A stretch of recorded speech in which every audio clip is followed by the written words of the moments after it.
4 सितंबर 2023 कमला नाम की एक विधवा महिला होती है।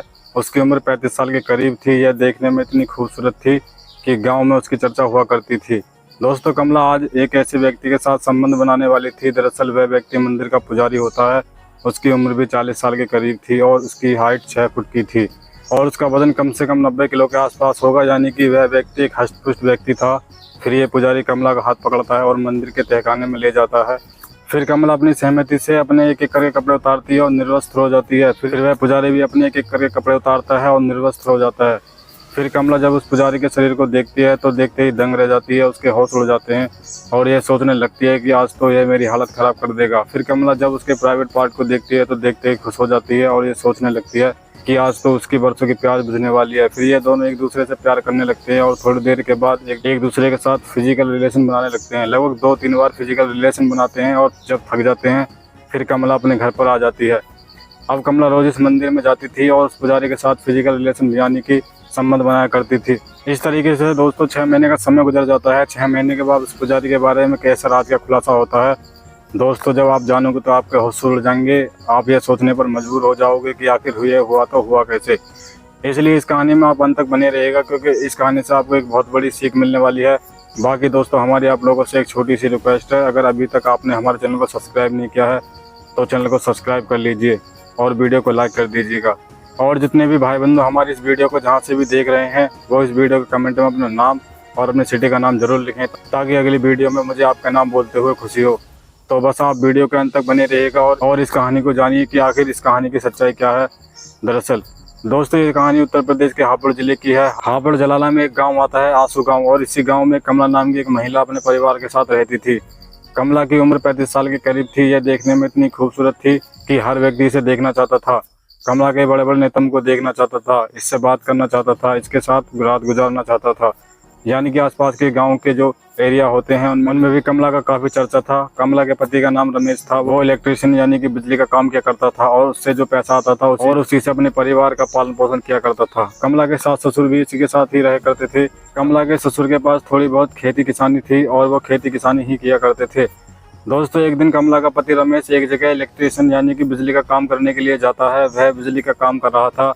अचानक उसको बिजली का एक जोरदार झटका लग जाता है और आनंद फानंद में उसकी तुरंत ही हॉस्पिटल में भर्ती कराया जाता है। लेकिन वहाँ के जो डॉक्टर होते हैं वो कहते हैं कि यह अपाहिज हो गया है, अब ठीक नहीं हो पाएगा। दोस्तों, कुछ दिन तक तो उसका इलाज चलता है, लेकिन फिर डॉक्टर उसकी छुट्टी कर देते हैं और कमला अपने पति रमेश को लेकर अपने घर पर आ जाती है और इसकी सेवा करने लगती है। इस तरीके से लोग 6 महीने का समय गुजर जाता है। 6 महीने के बाद रमेश का देहांत हो जाता है। दोस्तों, अब कमला के ऊपर तो दुखों का पहाड़ टूट पड़ा था, क्योंकि जवान पति उसको छोड़कर जा चुका था। अब कमला काफी दुखी रहने लगी थी, काफी परेशान रहने लगी थी। वो ना खाना खाती थी और ना ही किसी से बात करती थी। कमला के दुख से उसकी सास भी परेशान रहने लगी थी। एक दिन कमला की सास उससे कहती है कि बेटा, तुम परेशान मत हो, तुम भगवान पे आस्था रखो, भगवान पर भरोसा रखो, अब वही तुम्हारा सहारा है। फिर कमला उसकी बात समझ जाती है और उसी दिन से पूजा पाठ करने लग जाती है। अब दोस्तों, सुबह 4 बजे के करीब कमला एक नज़दीकी मंदिर में जाने लगी थी और वहां पर जाकर पूजा किया करती थी। उस मंदिर में कई सालों से कोई पुजारी नहीं था, तो सुबह 4 बजे के करीब सबसे पहले कमला ही जाती थी और उस मंदिर की साफ सफाई किया करती थी और पूजा अर्चना करके अपने घर पर आ जाती थी। इस तरीके से लगभग कई दिनों का समय गुजर जाता है। एक दिन सुबह 4 बजे के करीब कमला उस मंदिर में पूजा करने के लिए जाती है, तो वहाँ पर देखती है कि एक पुजारी बैठा हुआ स्नान कर रहा है। कमला जब उस पुजारी को देखती है तो देखते ही दंग रह जाती है, क्योंकि उस पुजारी का जो शरीर होता है वो एकदम गोरा शरीर था, हष्ट-पुष्ट शरीर था। और कमला ये सोचने लगती है कि पहले तो इस मंदिर में कोई पुजारी देखा नहीं है, आखिर ये पुजारी कहाँ से आया है। फिर कमला मंदिर के अंदर जाती है, उसको साफ सफाई करती है और पूजा करने लगती है। फिर थोड़ी देर के बाद वो पुजारी भी स्नान करके आ जाता है और पूजा करता है और कमला को प्रसाद देता है। फिर कमला उस पुजारी से पूछने लगती है कि आखिर तुम कौन हो, कहाँ से आए हो और तुम्हारा नाम क्या है। पहले तो तुम्हें इस मंदिर में हमने नहीं देखा है। फिर वह पुजारी अपने बारे में पूरी कहानी बताता है। वह कहता है कि मेरा नाम मनु है और आज से ही इस मंदिर का पुजारी हूँ और आज से ही मैं ही इस मंदिर का पुजारी हूँ। फिर कमला उसकी बात सुनती है, प्रसाद लेती है और अपने घर लौट जाती है। दोस्तों, कमला उस पुजारी के बारे में बार बार सोच रही थी, बार बार याद कर रही थी। उसने इतना मर्दाना शरीर पहले कभी नहीं देखा था। इस तरीके से रात का समय गुजर जाता है। फिर अगले सुबह 4 बजे के करीब कमला उस मंदिर में जाती है और पहले साफ सफाई करती है और पूजा करने लगती है। पूजा करने के बाद वह उस पुजारी से बातचीत करने लगती है। यह दोनों एक दूसरे से 10 मिनट तक बातचीत करते हैं और फिर कमला अपने घर पर लौट आती है। कहीं ना कहीं वह पुजारी कमला को देख के उस पर मोहित हो जाता है। उसके बड़े बड़े नितंब को देखकर, बड़े बड़े वक्ष को देखकर वो उस पर मोहित हो चुका था। कमला के शरीर को वह पाना चाहता था, वह अपनी इच्छा पूरी करना चाहता था। दोस्तों, कमला जब भी उस मंदिर में पूजा करने के लिए जाती थी तो सबसे पहले उस मंदिर की साफ सफाई करती थी, फिर पूजा करती थी। पूजा करने के बाद उस पुजारी से कई घंटों बैठ के बातचीत किया करती थी। यह दोनों एक दूसरे से अपने दिल की बात करा करते थे। ये दोनों कहीं ना कहीं एक दूसरे से मोहब्बत करने लगे थे, प्यार करने लगे थे, लेकिन कहने से डरते थे। दोस्तों, इस तरीके से कई दिनों का समय गुजर जाता है। एक दिन कमला सुबह 4 बजे के करीब पूजा करने के लिए उस मंदिर में चली जाती है। जैसे ही वह उस मंदिर में जाती है, वह पुजारी कमला का हाथ पकड़ लेता है और मंदिर के तहखाने में उसको लेकर चला जाता है। अच्छा, कमला इसका कोई विरोध नहीं करती है, क्योंकि कमला तो चाहती थी कि वह पुजारी उसके साथ कुछ ना कुछ करे। फिर कमला अपनी सहमति से एक एक करके अपने कपड़े उतार देती है और निर्वस्त्र हो जाती है। पुजारी भी एक एक करके अपने कपड़े उतार देता है। फिर कमला जब उसके शरीर को देखती है तो उस पर मोहित हो जाती है और ये सोचने लगती है कि आज तो ये मेरी हालत खराब कर देगा, क्योंकि उस पुजारी की हाइट 6 फुट के करीब थी, 90 किलो के आसपास उसका वजन था। वो उस पुजारी को देखती है तो हक्के बक्के रह जाती है और फिर उस पुजारी को जब प्राइवेट पार्ट को देखती है तो ये सोचने लगती है कि आज तो ये मेरी मन की प्यास पूरी हो जाएगी। फिर थोड़ी देर के बाद ये एक दूसरे के साथ छेड़छाड़ करने लगते हैं और फिर एक दूसरे के साथ फिजिकल रिलेशन बना लेते हैं। वो 2-3 बार एक दूसरे के साथ फिजिकल रिलेशन बनाते हैं और जब थक जाते हैं तो वहीं पर कमला उस मंदिर से अपने घर पर लौट आती है। दोस्तों, कमला रोज की तरह इस मंदिर में जाती थी और उस पुजारी के साथ फिजिकल रिलेशन बनाया करती थी। इन दोनों का यह रोज का काम हो चुका था। 1 महीने का समय गुजर जाता है। एक दिन कमला रात के समय में लेट सोई थी। वो 4 बजे उठती है मंदिर जाने के लिए, लेकिन उसकी आंख 6 बजे खुलती है। फिर जब हड़बड़ा के वो उठती है और टाइम देखती है तो 6 बजे का समय होता है।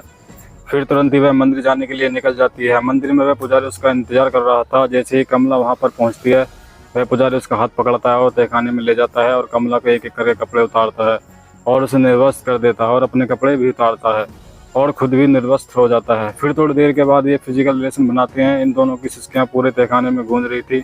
इन दोनों की आवाज़ें बाहर तक आ रही थी। तभी थोड़ी देर के बाद एक महिला पूजा करने के लिए मंदिर में आती है। जब वह पूजा कर रही थी तो इन दोनों की अजीब अजीब आवाज़ें वो सुन लेती है और ये सोचने लगती है कि ये आवाज़ें कहाँ से आ रही हैं। फिर वह मंदिर के चारों ओर चक्कर लगाती है। फिर उसे पता लगता है कि ये आवाज़ें जो तहखाने से आ रही हैं। जब वह तहखाने में जाकर देखती है तो इन दोनों को वह आपत्तिजनक स्थिति में देख लेती है और शोर मचा देती है। फिर उस महिला की शोर की आवाज़ से गांव वाले इकट्ठे हो जाते हैं और गांव वाले भी जब इन दोनों को आपत्तिजनक स्थिति में देखते हैं तो दंग रह जाते हैं, उनके होश उड़ जाते हैं और तुरंत ही इन दोनों को पकड़ लिया जाता है। फिर गांव वाले नजदीकी पुलिस स्टेशन पर फोन करते हैं और दरोगा साहब को पूरी कहानी बताते हैं। फिर दरोगा साहब एक पुलिस बल के साथ मंदिर में पहुंचते हैं और इस पुजारी को गिरफ्तार कर लिया जाता है। गिरफ्तार करके वे उसको थाने ले जाते हैं और वहां पर उससे पूछताछ करते हैं। फिर यह पुजारी अपना जुर्म कबूल लेता है और कहता है कि कमला के साथ मेरे नाजायज संबंध हैं। फिर पुलिस इसका आपराधिक बैकग्राउंड जब खंगालती है तो पुलिस को यह पता लगता है कि यह तो एक बहुत बड़ा हिस्ट्री सीटर है। फिर पुलिस इसके ऊपर सख्ती से पूछताछ करने लगती है। फिर यह पुजारी अपना जुर्म और कबूल लेता है और कहता है कि मैं कोई पुजारी नहीं हूँ, मैं एक ढोंगी बाबा हूँ और मंदिरों में चोरी करना मेरा काम है। मैंने बड़ी बड़ी चोरियाँ की हैं, यानी कि इस तरह से कई तरह के आपराधिक मुकदमे भी मेरे ऊपर लगे हुए हैं। मैं तो ढोंगी हूँ, मैं कोई पुजारी नहीं हूँ। फिर पुलिस जब उसकी यह बात सुनती है तो दंग रह जाती है, उसके होश उड़ जाते हैं। फिर उसके ऊपर एक तगड़ी करके चार्जशीट बनाई जाती है और जज के सामने पेश की जाती है। वहाँ इस व्यक्ति को जेल भेज दिया जाता है। दोस्तों, अगर हम कमला के बारे में बात करें तो जब उसकी सास को उसके कारनामों के बारे में पता लगता है तो उसके होश उड़ जाते हैं और ये सोचने लगती है कि उसकी जो बहू है वह तो पूजा पाठ करती थी, आखिर वह इतना बड़ा गलत काम कैसे कर सकती है, वह भी एक पुजारी के साथ। फिर वह कमला को अपने घर से निकाल देती है। कमला अपने सामान उठाती है और अपनी माँ के घर पर जाकर रहने लगती है और हमेशा वह उसी घर में रहती है। अब वह अपने सास के घर कभी नहीं आई थी। दोस्तों, इस कहानी को सुनाने का हमारा मकसद आप लोगों को परेशान करना नहीं था, आप लोगों का दिल दुखाना नहीं था, किसी के मजहब, धर्म, आस्था को ठेस पहुंचाना नहीं था, बल्कि आप लोगों को सचेत और जागरूक करना था। जब भी आप मंदिर या मस्जिद में किसी मौलवी या फिर पुजारी को अगर आप देख रहे हैं तो सबसे पहले तो उसके बारे में अच्छे से जान लीजिए, पहचान लीजिए, उसके बैकग्राउंड के बारे में जान लीजिए कि वो व्यक्ति कैसा है, अच्छा है या बुरा है। जब भी आप अपने मंदिर या मस्जिद में उस व्यक्ति को लेकर आए, अगर आप मंदिर मस्जिद में किसी गलत व्यक्ति को लेकर आ जाते हैं तो वह व्यक्ति आप लोगों के साथ गलत कर सकता है, आपके बच्चों के साथ गलत कर सकता है, आपके परिवार के साथ गलत कर सकता है। इसलिए दोस्तों, आप लोग हमेशा सतर्क रहें, सचेत रहें। इस कहानी से आप लोगों को क्या सीख मिलती है आप हमें कमेंट सेक्शन में जरूर बता सकते हैं। आप लोग हमेशा खुश रहें, अपने परिवार में सुरक्षित रहें। जय हिंद, जय भारत।